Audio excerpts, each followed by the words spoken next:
This was the first time the girl had cried in 30 years, but her tears turned into priceless pearls. Countless men declared their love for her, all driven by greed for fortune, yet none of them lived to see the morning after a single night with her, because the girl carried a deadly curse. Whenever a man fell in love with her, his heart would explode violently and uncontrollably, but fate, as always, had a twisted sense of humor. A carefree drifter with no attachments ended up becoming the one exception in her life. While wandering along the coast, the man discovered a naked mermaid lying unconscious on the shore. Moved by compassion, he didn't care who or what she was. He simply took off his shirt and gently draped it over her. As he leaned down to listen to her faint, barely there breathing, Gaspard realized, if he just walked away, she would surely die. And that single act of kindness would go on to change his life forever. He frantically flagged down an ambulance headed to the hospital, but as soon as the driver saw the unconscious girl, panic set in and he sped off without a word. He tried again with another vehicle, but the response was the same. So, desperate to save her, Gaspard paid a steep price to buy a motorized tricycle on the spot. At the hospital entrance, he rushed to register her, but before he could finish, one of the doctors noticed the unusual patient. Despite the odd circumstances, the doctor didn't hesitate and immediately began his examination. That's when the mermaid stirred from her sleep. Terrified by the presence of strangers, she instinctively began to sing the death song meant to protect herself. Her voice was like a gentle stream, like a melody from the heavens. The doctor was instantly entranced. A crazed smile spread across his face, as if possessed by some dark spell. He lost all sense of logic and control, but the enchantment only lasted a few seconds. Soon, a sharp pain tore through his chest. Barely able to stand, he staggered off toward the hospital for help. Meanwhile, Gaspard was still at the front desk, clueless about the girl's name, and the receptionist coldly turned him away. With no other option, he took the mermaid back to his apartment, but what he didn't know was that his landlady, Rossi, had quietly witnessed everything. Back home, Gaspard tended to the girl with gentle care. He fetched a clean t-shirt, softly dressed her, and gently poured water over her to wake her up. When the girl slowly opened her eyes and saw the unfamiliar place and the strange man beside her, an overwhelming fear took hold. Her eyes widened with alarm, flashing with tension and unease. She began to hum the death song again, but surprisingly, Gaspard wasn't affected like the others. When she reached out, trying to amplify the spell, Gaspard misread her gesture as a sign of affection. The hostility in her gaze softened and Gaspard noticed it right away. He gently asked if she was hungry. Before she could respond, he smiled and told her to wait a moment, heading into the kitchen to prepare a meal. Left alone, the mermaid tried to get up and escape but saw the deep wound on her tail. The pain and weakness made running impossible. To regain strength, she grabbed a rubber duck from nearby and took a bite only to realize it wasn't food. When Gaspard returned with a beautifully prepared dinner, he was clearly shocked by the scene. As he cleaned up,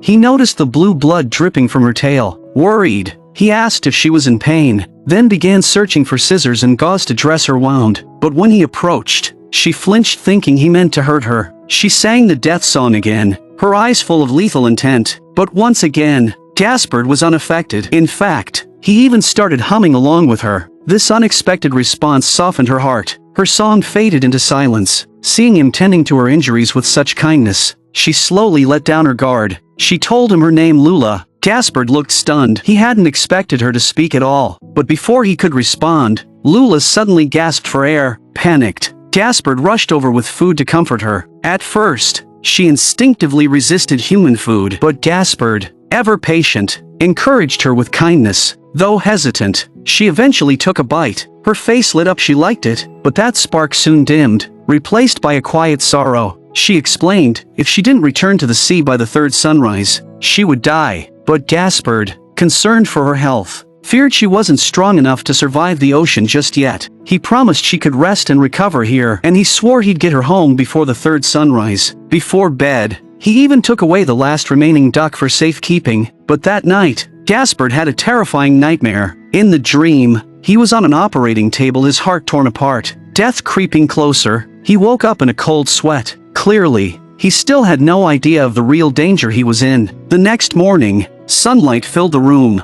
As always, his first concern was Lula's wound. Perhaps sensing his sincerity, Lula told him the truth. She feared he would fall in love with her and die as a result. She begged him once more to return her to the sea as soon as possible, but Gaspard thought she was joking. He didn't take her warning seriously at all. After making sure she was comfortable, He headed off to work, but shortly after he left, Rossi quietly entered his apartment. She assumed Lula was Gaspard's new girlfriend and even complimented her mermaid costume. While chatting, Rossi mentioned Gaspard's past. She revealed that he had grown up in his parents' bar, where he had many happy childhood memories. But after his mother passed away, Gaspard fell into despair. To make things worse, he suffered a brutal betrayal in love. The emotional wounds never fully healed. Now, with the bar on the verge of closing, and his heart still shattered, Gaspard had shut himself off from the world. Rossi sighed, then told Lula Gaspard is a good man, just deeply wounded, and you might be the cure he needs. Lula didn't fully understand human emotions, but part of her began to believe maybe Gaspard did need her. As soon as Rossi left, Lula curiously lit one of her cigarettes, but being her first time,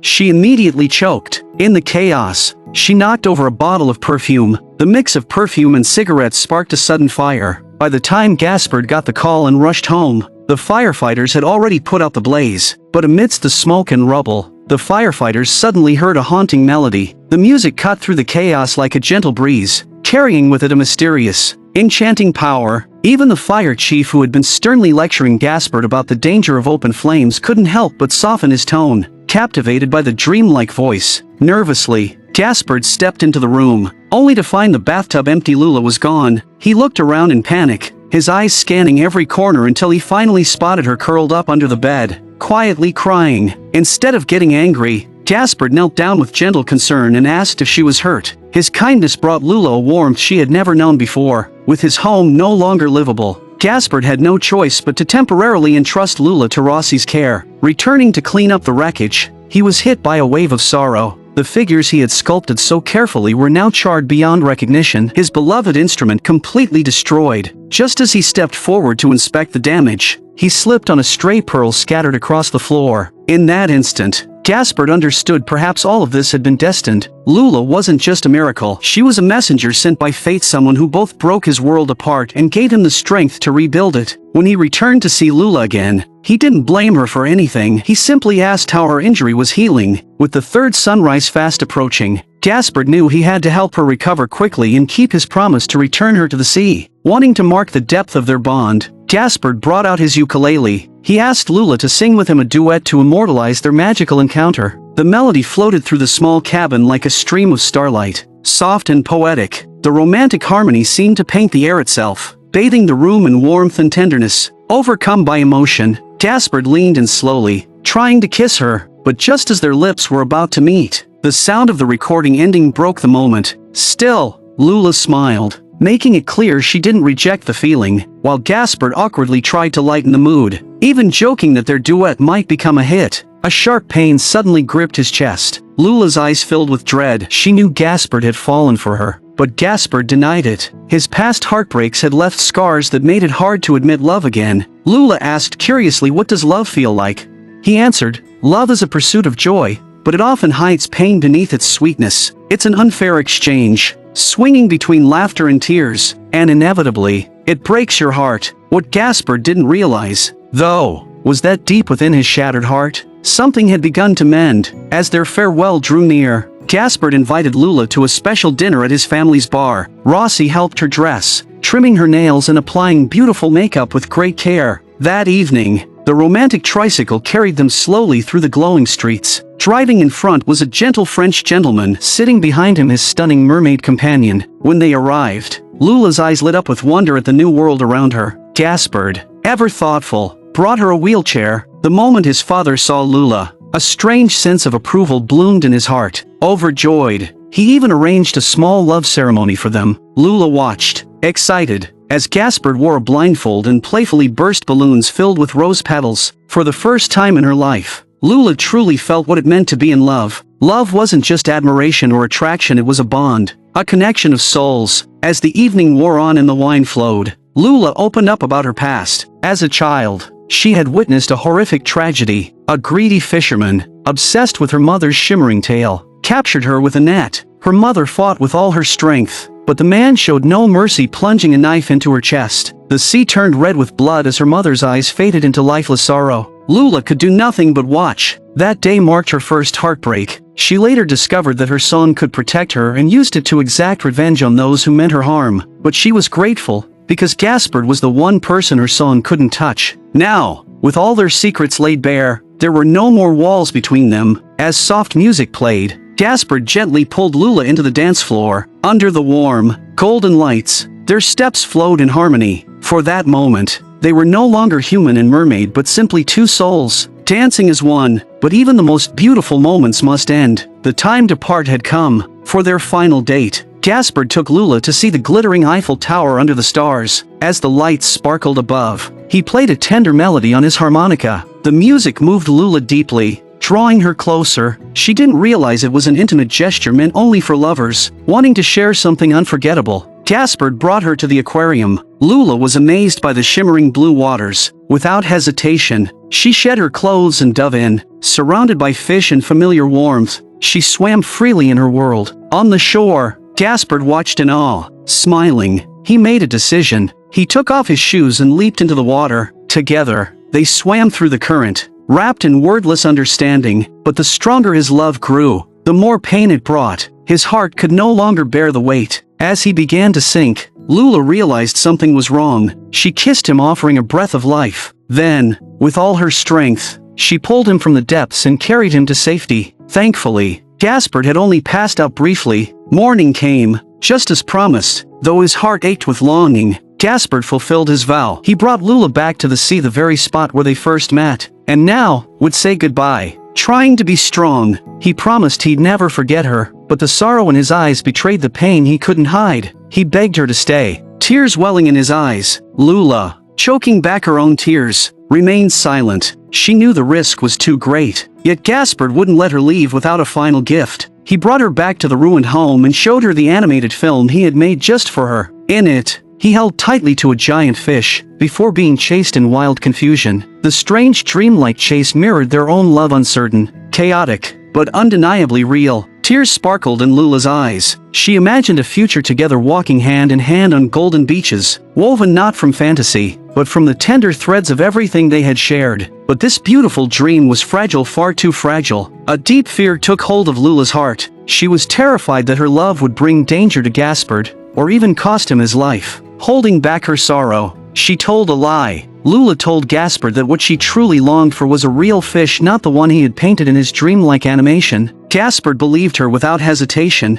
and immediately set out to find the fish for her. Once he was gone, Lula could no longer contain her sadness. Tears streamed down her face. Legend says that when a mermaid cries for love, her tears turn into pearls. These were not just tears of happiness, they were filled with heartbreak and longing. Lula didn't want her existence to bring harm to the one she loved. She knew it was time to go. She called out to Rossi, pleading with her to take her away before it was too late. By the time Gaspard returned with the fish, Lula was gone. Instead, he was met by two police officers. Panicked and overwhelmed, Gaspard suddenly collapsed on the spot. When he came to, he was lying in a hospital bed. But the moment he opened his eyes, all he could think about was Lula. Rossi quietly dismissed the investigators. Then, with Lula barely conscious, the two of them slipped away from the hospital. They climbed into that familiar tricycle and sped off, fleeing the place where everything had come undone. But time was running out. After today, the third sunrise would arrive, and with it, Lula's life would come to an end. Gaspard raced toward the ocean without a second to spare. Lula, now dangerously weak, held a small walkie-talkie in her hands. With what little strength they had left, they whispered their final words of love to each other. Gaspard's heart felt like it was being torn apart. Beautiful memories flashed through his mind like shooting stars, brief, brilliant, and gone too soon. He clenched his teeth, swallowed the pain, and pushed forward. At last, just as dawn broke, they arrived at the sea. The salty breeze carried a chill, but it couldn't wash away the sorrow from his face. Gaspard stood at the water's edge, holding his beloved in his arms, gazing out at the vast ocean. It felt like he could see her future in the waves, and the past they had shared in the tide. With all the love in his heart, he stepped into the sea for the very first time. Each drop of water became a witness to their story, and in that final moment, as the waves swelled around them, he let go of everything, his doubts, his fears, his pain, and kissed her. It was a kiss that held the weight of their entire journey, and when their lips parted, Lula turned and slipped into the sea. She looked back one last time, committing every detail of his face to memory. Then, like a spirit of the water, she vanished into the blue depths. Gaspard, overwhelmed by grief, collapsed into the ocean behind her. But fate hadn't given up on him just yet. A kind stranger spotted him and pulled him to safety. After the separation, Gaspard felt as though a piece of his heart had been carved away. The emptiness never left him.